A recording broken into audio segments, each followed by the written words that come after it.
이번 방송에서는요,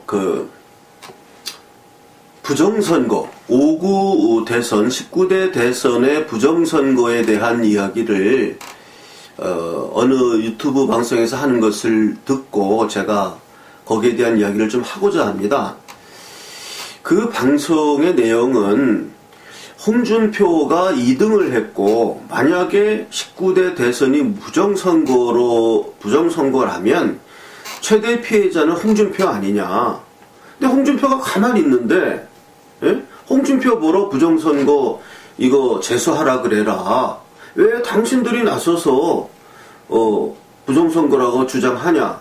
그리고 부정선거 주장 내용도 그 도장이 까맣다든지 빨개야 되는데 까맣다든지 이렇게 좀 택도 없는 이야기를 하기 때문에 사실은 그렇다 그래요. 중앙선거관관위 직원들 얘기로는 이게 이렇게 출력을 해서 나눠줬기 때문에 원본은 빨간색으로 도장을 찍었지만 그것을 출력할 때는 까맣게 복사가 되잖아요. 그래서 까맣게 찍힌 투표용지를 나눠준 것이지 그게 무슨 부정 투표입니까? 이렇게 얘기했다고 해명을 한다 그래요. 그래서 그거는 선관위 직원 얘기가 맞는 것 같습니다. 그래서 사실상 이 부정선거를 주장하는 우리 지금 우파 세력 중에 어떤 분들의 주장이 제가 보기에도 너무 고루하고 너무 좀 이렇게 무대뽀식으로 우기는 경향이 좀 있어요. 그건 맞습니다. 예. 그 투표용지에 까맣게 도장이 까맣게 인쇄되어 있다는 거, 그건 그렇다 그래요. 이거를 빨간색 도장이 원본인데 그것을 이제 인쇄기로 복사해서 찍으면 까맣게 나온다고 합니다. 예, 그거는 우리가 사사로운 문서에서도 원본은 빨갛게 도장을 찍는데 복사기로 하면 까맣게 나오잖아요. 그렇지만 그거 인정이 되지 않습니까? 까만 도장으로도. 예, 그래서 우리 쪽에서 주장하는 부정선거 주장하는 입장에 가서 보면 부직포로 된 것도 이것도 문제가 있다고. 사실 그거는 문제가 있어 보여요. 부직표 상자가 등장했다는 거. 이거는 위조함 아니냐. 그 사진 찍힌 것도 있더라고요. 또 여러 가지 이제 이야기들이 있습니다. 제일 큰 이야기가 2가지 투표용지였다는 점. 그리고 이제 저희 태극사랑에서 제가 이제 김재홍 대표에게 교육을 받았습니다. QR코드에 대해서. 그래서 김재홍 대표에게 교육을 받고 보니까 이거 QR코드야말로 정말 이건 비밀투표 위반이다. 이런 확신이 생겨서 준비서면을 제가 제출했고요. 저희도 부정선거 당사자니까. 자, 그런 얘기 이제 각설하고, 우리 측에서도 너무 무식한 이야기를 하면 안 됩니다. 예, 부정선거 얘기를 하는데 너무 이렇게 무식한 이야기를 하면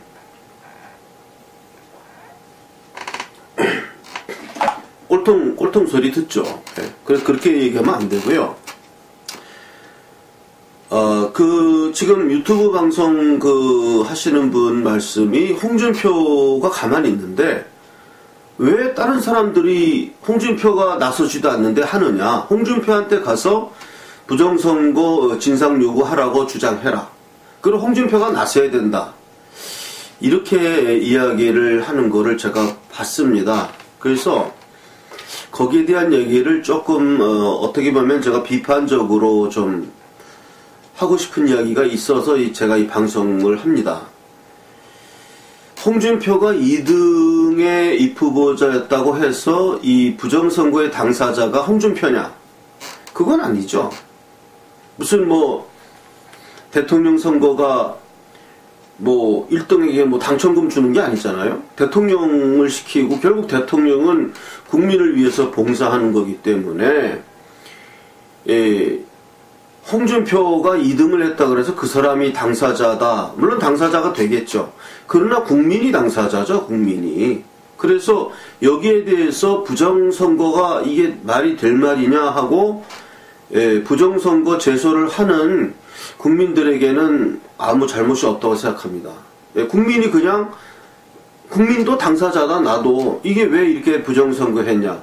그런 뜻에서 저희 태극사랑에서도 제가 원고로서 1인 소송으로 소송을 제기했고 지금 7개 단체인가 어떤 서류에는 14개 단체라고 합니다. 그래서 이거는 법원에서 이렇게 공표하는 게 아니고 소송이란 것은 좀 그 원고와 피고로 나뉘는 거기 때문에 이렇게 막 발표하고 이러질 않거든요. 그래서 당사자가 몇 당사인지 확실치 모르는데 7개 당사자는 확실하고요. 14개 당사자라는 설도 있어서 어쨌든 7개 이상의 당사자들이 지금 소송을 하고 있고 그건 국민의 입장에서 소송을 제기한 것이죠. 그리고 또 하나 홍준표 씨가 2등을 해서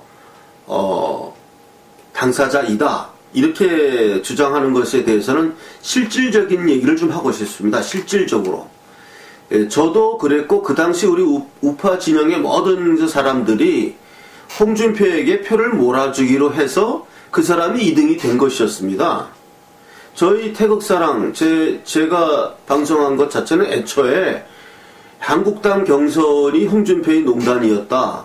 그리고 홍준표가 경선농단을 통해서 후보가 되었다고 해서 저희는 홍준표의 반대를 하다가 결국 시간이 다 지나가고 또 저희 태극사랑에서는 이미 이렇게 이제 누구죠?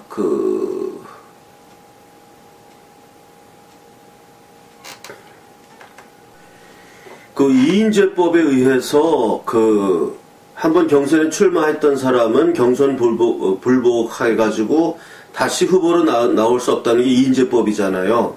그래서 김진태 의원이 그때 한국당 경선에서 이제 졌기 때문에 경선 불복할 수도 없고 이인제법에 의해서 이제 대통령 후보 자격이 없으니까 그러면 저희 태극사랑에서 그 당시에 이제 많은 지지를 받았던 의견이 김진태가 국무총리를 한다고 발표하고 실세형 국무총리 그래서 조원진이 됐든 남재준이 되었든 그 양쪽에 한 사람을 대통령 후보로 해가지고 대통령과 국무총리 이렇게 연대 카드를 만들어서 홍준표 후보를 잠재우고 우리 그 당시는 여권이죠. 여권 우파의 표를 전부 모아서 문재인 좌파와 1대1 승부를 하면 우리가 승산이 있다. 제가 그때 그런 의견을 내세워서 많은 지지를 받았습니다. 김진태 국무총리론. 김진태가 대통령 후보로서 자격이 없다면 차기 정부의 국무총리를 맡겠노라 이렇게 선언하면서 조원진이 되었든 남재준이 되었든 어느 누구와 두 사람이 이제 단일화를 하고 그렇게 해서 대통령과 국무총리라는 런닝메이트 개념으로 대통령과 부통령 개념이죠. 그렇게 해서 출마를 한다 그러면 충분히 우리 태극기 세력의 힘도 있고 문재인을 꺾을 수 있다. 이런 것까지 주장을 했다가 결국 그것도 안 되고 시간이 그냥 흘러가지고 맨 마지막에는 홍준표밖에 안 남았어요. 그래서 고육지책으로 홍준표에게 표를 몰아줘가지고 그 당시 2등이던 안철수를 제치고 홍준표가 2등이 되었던 것입니다. 이렇게 따진다면은 홍준표가 당사자도 아니에요. 이거는 원래 홍준표가 그렇게 지지도가 높아서 독자적인 힘으로 2등의 후보가 되었다 그러면은 좀 말이 될지 모르는데 그게 아니었거든요. 그냥 사람들이 이름 할 수 없다. 마지막 대안은 홍준표다. 이래가지고 홍준표를 반대했던 사람들까지 모조리 다 홍준표에게 표를 몰아주고 물론 이탈표도 많이 생겼기 때문에 20몇 %밖에 못 얻었죠. 몰아주다고 해서 사람들이 안 몰아주지 않습니까?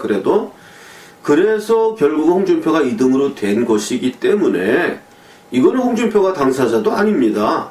이런 실질적으로 묘한 어떤 세력 균형이 있었던 거예요.